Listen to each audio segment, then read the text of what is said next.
నమస్తే. నేను వరకుంటపాడు గ్రామ సర్పంచ్‌ని.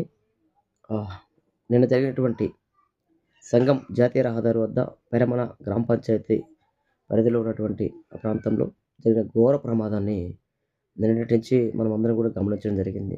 నిజంగా చాలా బాధాకరం, చాలా ఆవేదన, చాలా ఆక్రోశంతో కూడినటువంటి, చాలా వేదనతో కూడినటువంటి విషయాన్ని మనం గమనిస్తా ఉన్నాం.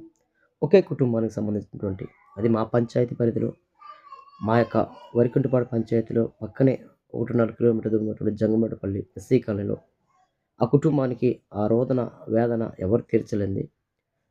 దయచేసి ప్రభుత్వం వారు, పెద్దలు, నాయకులు, రాజకీయ అందరూ కూడా అనాథలైన పిల్లల కోసం ఒకసారి ఆలోచన చేయమని నేను మనవి చేస్తా ఉన్నాను. ప్రభుత్వం వెంటనే ఎక్స్‌గ్రేషియా ప్రకటించడం మరియు పెద్ద మనసు చేసుకొని నాయకులందరూ కూడా వారికి ఎంతో కొంత సహాయం చేసి అనాథలైన ఆ పిల్లలకి భవిష్యత్తునివ్వాలని నేను గ్రామ పంచాయతీ సర్పంచ్‌గా నేనందరూ పెద్దల్ని పెద్ద మనసు చేసుకొని చేయాలని మనసుతో ఇవ్వాలని నేను వాళ్ళని కోరుకుంటున్నాను. దయచేసి వెంటనే ప్రభుత్వం స్పందించాలని నేను ప్రభుత్వానికి నా వైపు నుంచి రిక్వెస్ట్ చేయడం జరుగుతూ ఉంది. దయచేసి పెద్ద మనసు చేసుకొని అందరూ కూడా సహాయం చేయాలని, ఆ కుటుంబాలు పిల్లలందరూ కూడా పెద్ద దిక్కుగా మీరు ఉండాలని మనస్ఫూర్తిగా కోరుకుంటున్నాను. Thank you.